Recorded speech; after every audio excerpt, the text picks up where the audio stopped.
Hello everyone. English grammar series के lecture number 1 में मैं आपको वेलकम करता हूँ। आज मैं आपको ये बताऊँगा कि बेसिक इंग्लिश ग्रामर में पार्ट्स ऑफ स्पीच क्या होते हैं, इनकी कौन सी टाइप्स हैं, इन्हें इस्तेमाल कहाँ पे किया जाता है और मोस्ट इम्पॉर्टेंटली ऐसा कौन सा फार्मूला है जिसे हम अप्लाई करके 8 parts of speech for a long period of time याद कर सकते हैं। So let's start with the lecture. सबसे पहले हम ये देखते हैं कि पार्ट्स ऑफ स्पीच होते क्या हैं। जब भी हम फॉर्मली कोई कन्वर्सेशन करते हैं, चाहे वो रिटन कन्वर्सेशन हो चाहे वो वर्बल कन्वर्सेशन हो, उसे हम स्पीच कहते हैं। और स्पीच हमेशा सेंटेंसेस से बनती है और उन सेंटेंसेस के अंदर जो भी वर्ड्स यूज़ होते हैं उन्हें हम पार्ट्स ऑफ स्पीच कहते हैं। आई होप कि ये कॉन्सेप्ट आपको क्लियर हो चुका होगा। नेक्स्ट हम देखते हैं पार्ट्स ऑफ स्पीच कौन कौन से होते हैं। नाउन, प्रोनाउन, वर्ब, एडजेक्टिव, ये तो जनाब इस तरह हम शुरू से याद करते आ रहे हैं। इस तरह याद करने से हमें पार्ट्स ऑफ स्पीच कभी भी याद नहीं हुए। तो आज मैं आपको ट्रिक बताऊंगा जिसे आप अप्लाई करके for a long period of time parts of speech को याद कर सकते हैं। तो ये देखें जनाब, आई van cab, I van cab.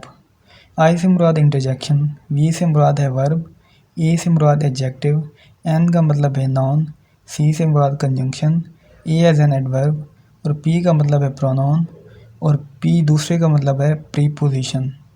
I hope कि आपको समझ आ चुका होगा।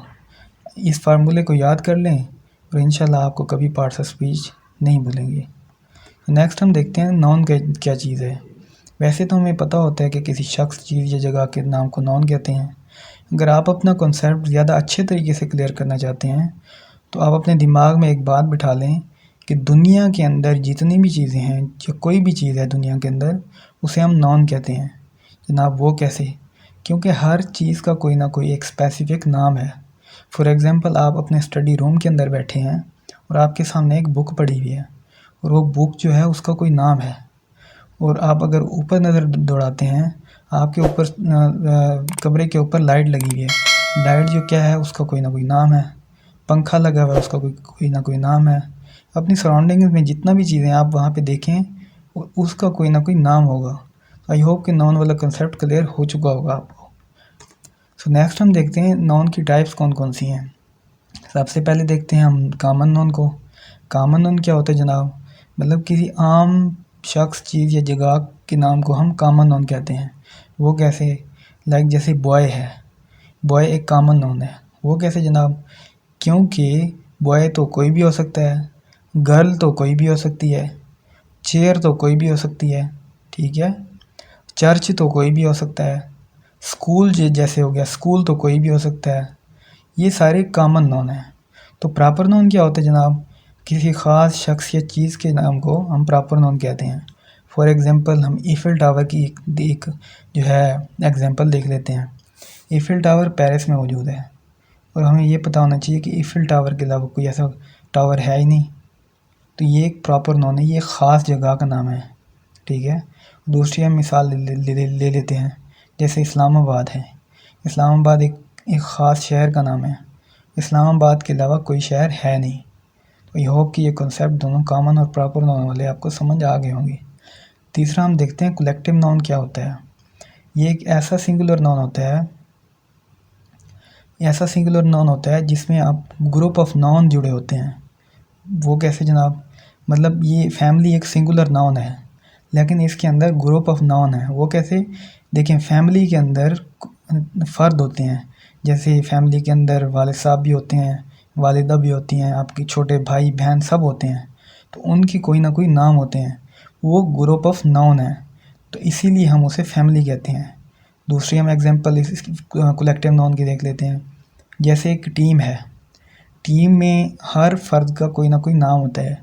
फॉर एग्ज़ाम्पल, बाबर आज़म है, ठीक है, या कोई और प्लेयर है, लाइक बाबर आज़म हो गया, शाहिद अफरीदी हो गया, ये क्या है? ये नाम है। और वो जो टीम है वो एक कलेक्टिव नाउन है। ये जो कलेक्टिव नाउन होता है ये एक ऐसा सिंगुलर नाउन होता है जो जिसके अंदर ग्रुप ऑफ नाउन होते हैं। आई होप कि ये कॉन्सेप्ट आपको क्लियर हो चुका होगा। तो कंपाउंड नाउन जनाब क्या होता है? कंपाउंड नाउन ऐसा नाउन होता है जो दो नाउन से मिलकर बना होता है। मतलब टूथ पेस्ट, अब टूथ से देखें, टूथ जो है एक नाउन है और पेस्ट भी एक नाउन है। टूथ पेस्ट यानी कि दो नाउन मिलकर एक नॉन बने हैं तो इसे हम कंपाउंड नॉन कहते हैं। तो कंक्रीट नॉन क्या होता है जनाब? कंक्रीट नॉन ऐसा नॉन होता है जिसे हम छू सकते हैं, फील कर सकते हैं, ठीक है, लाइक 5 सेंसेस के ज़रिए जिसे हम फील कर सकते हैं, महसूस कर सकते हैं सारा कुछ, इसे हम कंक्रीट नॉन कहते हैं। जैसे चेयर है, चेयर पे हम बैठ सकते हैं, हाथ लगा सकते हैं, ये हार्ड है, सब्सटेंस है, इसे हम फील कर सकते हैं, तो इसे हम कंक्रीट नॉन कहते हैं। तो दूसरा अब्स्ट्रैक्ट नॉन क्या होता है? अब्स्ट्रैक्ट नॉन ऐसा नॉन होता है जिसे हम फील तो कर सकते हैं, लेकिन हम उसे छू नहीं सकते। फॉर एग्ज़ाम्पल हैप्पीनेस है, खुशी जो होती है, खुशी को आप फील तो कर सकते हैं, लेकिन खुशी को आप कभी हाथ नहीं लगा सकते, ठीक है। सिमिलरली सैडनेस है, आप अगर परेशान हैं, परेशानी को आप फील तो कर सकते हैं, लेकिन आप उसे हाथ नहीं लगा सकते।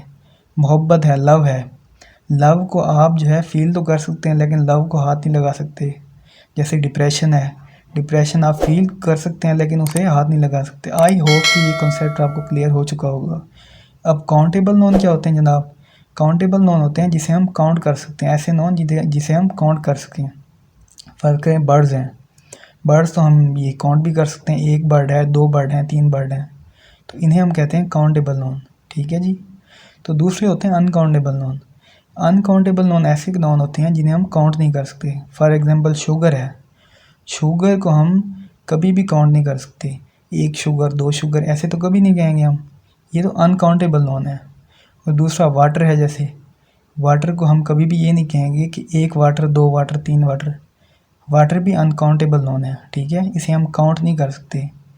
और अगर हम अनकाउंटेबल नोन को काउंटेबल बनाना चाहें तो उसे हम इस तरह बना सकते हैं कि मतलब अ बाउल ऑफ शुगर, अ गिलास ऑफ वाटर। तो ये तरीका होता है अनकाउंटेबल को काउंटेबल बनाने का।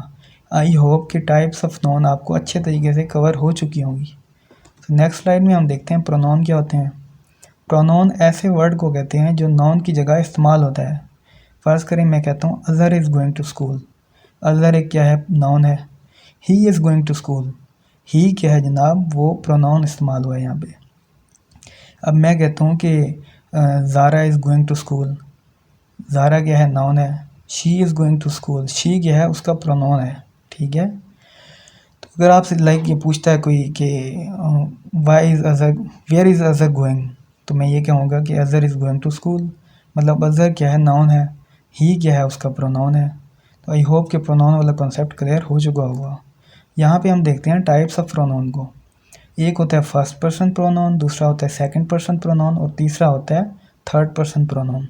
फ़र्ज़ करें आप मेरा लेक्चर सुन रहे हैं, आप एक चीज़ इमेजिन कर रहे हैं, आपके साथ 2 बंदे बैठे हैं, एक आप हैं और एक दूसरा बंदा है, ठीक है। आप जो हैं फर्स्ट पर्सन नाउन है, और जो दूसरा आपके साथ बैठा है वो है सेकंड पर्सन नाउन, और तीसरा बंदा जो आपके पास मौजूद नहीं है, या तो वो दूर बैठा है या तो वो है ही नहीं, उसे हम कहेंगे थर्ड पर्सन प्रोनाउन, ठीक है। आई होप कि ये आपको कॉन्सेप्ट क्लियर हो चुका होगा। फर्स्ट पर्सन क्या होते हैं? आई यानी मैं, वी यानी हम, ठीक है। तो सेकंड पर्सन क्या होता है? यू यानी तुम। थर्ड पर्सन होता है यानी कि ही, शी, इट, या हम ये भी कह सकते हैं दे, तीसरा बंदा जो आपके पास मौजूद ना हो। तो नेक्स्ट हम देखते हैं एडजेक्टिव क्या होते हैं। एडजेक्टिव ऐसे वर्ड होते हैं जो नाउन को डिफ़ाइन करते हैं, नाउन को डिस्क्राइब करते हैं, उनकी पहचान बताते हैं। फॉर एग्ज़ाम्पल अज़हर एक लड़का है, मैं कहता हूँ Azhar is a mad boy, तो मैड क्या होगा जनाब? वो एक एडजेक्टिव यूज़ होगा। वो कैसे? क्योंकि अज़हर एक लड़का है, लाइक वो नाउन है, और ये इसकी कंडीशन को उसको डिफ़ाइन कर रहा है कि वो एक लाइक पागल है। हम ये कहते हैं कि मेरे पास एक पेन है, पेन क्या है जनाब? एक नाउन है, ठीक है। और पेन जो है उसका कलर क्या है? ब्लैक है। तो वो जो लाइक उसको डिस्क्राइब जो कर रहा है ब्लैक, वो एक एडजेक्टिव है। फॉर एग्ज़ाम्पल आप वहाँ पे बैठे हुए हैं, मेरा लेक्चर सुन रहे हैं, आपने हैंड फ्री लगाई हुई है, हैंड फ्री को हम क्या कहेंगे जनाब? नाउन कहेंगे। और आपकी हैंड फ्री का कलर क्या है जनाब? वाइट कलर है, तो वो क्या होगा? एडजेक्टिव होगा, क्योंकि वो आपकी जो नाउन है उसको वो डिफ़ाइन कर रहा है, वो डिस्क्राइब कर रहा है, ठीक है। मैं कहता हूँ Hasnain is a good boy, Hasnain तो नाउन हो गया, लेकिन गुड बॉय क्या है? गुड क्या है? गुड एक एडजेक्टिव है, खासियत है। आई होप कि ये कॉन्सेप्ट क्लियर हो चुका होगा। नेक्स्ट हम देखते हैं डिग्रीज़ ऑफ एडजेक्टिव। अच्छा, एडजेक्टिव की तो हमेशा 3 डिग्री हैं, ये याद रखिएगा। सबसे पहली डिग्री पॉजिटिव या एब्सोल्यूट डिग्री होती है, जिसे हम ये मतलब हम उसके नाउन को जो है मॉडिफाई कर देते हैं विदाउट एनी कंपैरिजन किए बगैर। मतलब अर्थ इज़ लार्ज, हम ये कहते हैं कि अर्थ इज़ लार्ज, मतलब उसको हमने मॉडिफाई कर दिया, अर्थ को हमने डिफ़ाइन कर दिया कि ये एक लार्ज है, ठीक है। तो जैसे मैं कहता हूँ कि अली इज़ ब्यूटीफुल, ठीक है, अली को मैंने क्या कर दिया, कंपैरिजन नहीं किया, लेकिन मैंने ये बता दिया कि वो ब्यूटीफुल है, उसे मैंने मॉडिफाई कर दिया, उसकी मतलब नाउन की कंडीशन को बदल दिया, मैंने डिस्क्राइब कर दिया है। तो दूसरा ये है कि कंपैरेटिव डिग्री जो होती है, इसमें हम मवाजना करते हैं किसी दूसरे के साथ, मतलब कि earth is larger than Mars, ठीक है, मतलब ज़मीन जो है मार्स से बड़ी है, तो ये दोनों का कंपैरिजन हो गया। तीसरी होती है सुपरलेटिव डिग्री। सुपरलेटिव जो डिग्री होती है, ये कंपेयर कर दिया तीनों के दरमियान, ठीक है, लेकिन आपको ये विनर शो करवाती है। For example Saturn is the largest among the 3 planets, ठीक है, वो ये मतलब तीनों को कंपेयर किया है और सैटर्न क्या है जनाब, वो जीत गया, वो कहता है मैं सबसे बड़ा प्लैनेट हूँ, ठीक है। ये मतलब विनिंग पोजीशन को शो करती है सुपरलेटिव डिग्री होती है होगा। तो वर्ब क्या होता है जनाब, किसी एक्शन को परफॉर्म करना, लाइक कोई भी हम काम करते हैं, फॉर एग्जांपल आप मेरा लेक्चर सुन रहे हैं, तो ये एक वर्ब है, क्योंकि कोई एक्शन परफॉर्म कर रहे हैं ना, कोई भी काम कर रहे हैं ना आप, any kind of action, like खाना पीना चलना उठना बैठना जो भी है, तो इसे हम क्या कहते हैं, वर्ब कहते हैं। तो यहाँ पे हम देखते हैं एडवर्ब क्या होता है। एडवर्ब जो होता है ये मॉडिफाई करता है वर्ब को या एडजेक्टिव को, ठीक है। वो कैसे, मतलब कि इसे हम ये भी कह सकते हैं कि वर्ब में मज़ीद कोई मीनिंग ऐड करने के लिए हम एडवर्ब यूज़ करते हैं। For example he is walking, walk जो है एक वर्ब है। स्लोली, मतलब अब उसने लगा दिया स्लोली, तो उसने मज़ीद एक एडिशन कर दिया है वर्ब के साथ कि ही इज़ वॉकिंग स्लोली, मतलब वो ऐसा चल रहा है, ठीक है। His is very beautiful, beautiful क्या है जनाब, ये एक एडजेक्टिव है, और वेरी क्या है, एक एडवर्ब है। उसने डिफ़ाइन कर दिया, उसको मॉडिफाई कर दिया है किसको, एडजेक्टिव को। ही रीच्ड लेट, रीच क्या है जनाब, वर्ब है, लेट क्या है, एडवर्ब है। मतलब इसने वर्ब के मीनिंग में कुछ मज़ीद इजाफ़ा कर दिया है, ठीक है। जब किसी वर्ब के मीनिंग में मज़ीद इजाफ़ा किया जाए तो उसे हम एडवर्ब कहते हैं। पर चौथी मिसाल अब देख लें, शी वेटेड इनसाइड, वेट क्या है, इंतज़ार करना, एक वर्ब है, ठीक है। तो इनसाइड हो गया, ये क्या हो गया, एडवर्ब हो गया। तो आई होप कि एडवर्ब वाला कॉन्सेप्ट भी क्लियर हो चुका होगा। तो प्रीपोजिशन क्या होते हैं, प्रीपोजिशन जो होते हैं ये नाउन और प्रोनाउन के जो है ना दरमियान में इस्तेमाल होते हैं, ठीक है, और ये किसी पोजीशन को शो करते हैं। For example the book is on the table, book जो है ना टेबल के ऊपर है, ये उसकी डायरेक्शन को बता रहा है, ठीक है, मतलब कि ऑन द टेबल, टेबल के ऊपर। अब आप ये देखें कि प्रीपोजिशन जो यूज़ हुआ है वो नाउन और प्रोनाउन के दरमियान में हुआ है, यानी कि नाउन के दरमियान में हुआ है। टेबल जो है ये एक नाउन है, और उसके पीछे क्या दरमियान में क्या यूज़ हुआ है, नाउन इस्तेमाल, सॉरी प्रीपोजिशन इस्तेमाल हुआ है, ठीक है। तो आई होप कि ये कॉन्सेप्ट आपको क्लियर हो चुका होगा। प्रीपोजिशन की भी मज़ीद कुछ टाइप्स हैं, इंशाल्लाह आने वाले कुछ दिनों में लेक्चर सीरीज़ जब मैं मतलब ग्रामर की स्टार्ट तो वैसे की भी है, तो मैं आपको बताऊंगा। नेक्स्ट देखते हैं कंजंक्शन क्या होता है। कंजंक्शन जो है ज्वाइनिंग वर्ड को कहते हैं, ठीक है, मतलब दो सेंटेंसेस को या फ्रेजेस को या वर्ड को जो जोड़ता है, दो सेंटेंसेस को फ्रेजेस को या वर्ड को जो जोड़ता है, तो उसे हम कंजंक्शन कहते हैं। For example Suhel is a good boy but he does not work hard, Suhel जो है अच्छा लड़का है लेकिन वो मेहनत नहीं करता। बट ने क्या किया है जनाब, दो सेंटेंसेस को आपस में जोड़ दिया है, तो इसे हम कंजंक्शन कहते हैं। तो नेक्स्ट हम देखते हैं इंटरजेक्शन क्या होता है। इंटरजेक्शन कहते हैं किसी सडन इमोशंस को शो करते हैं, मतलब आप कोई मैच जीत जाते हैं तो आप कहते हैं कि yes wow we have won the match, मतलब आपकी इमोशन को फ़ौरन, जो इमोशन आपके मुंह से निकलते हैं कलाम, उसे हम इंटरजेक्शन कहते हैं।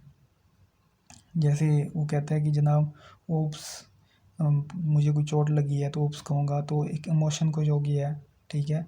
तो आई होप को कि आपको ये सारे कॉन्सेप्ट जो है क्लियर हो चुका होगा। तो अगर आपको वीडियो अच्छी लगी हो तो काइंडली चैनल को सब्सक्राइब कर दें। बाकी थैंक यू सो मच जी। अल्लाह आपको खुश रखे। अल्लाह हाफिज़।